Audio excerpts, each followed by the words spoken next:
How to hide and show home screen search button in iPhone 16e. So let's start the video. First of all, if you want to show your search button, then open settings and scroll down and click on app, library and home screen.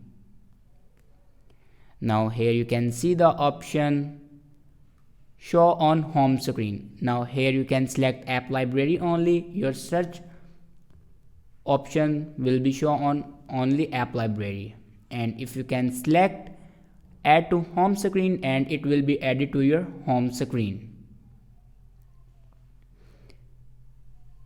and then click on show on home screen, and here you can see the search button. So this is the way to hide or show home screen search button in iPhone 16e. I hope this video is helpful for you. Thanks for watching.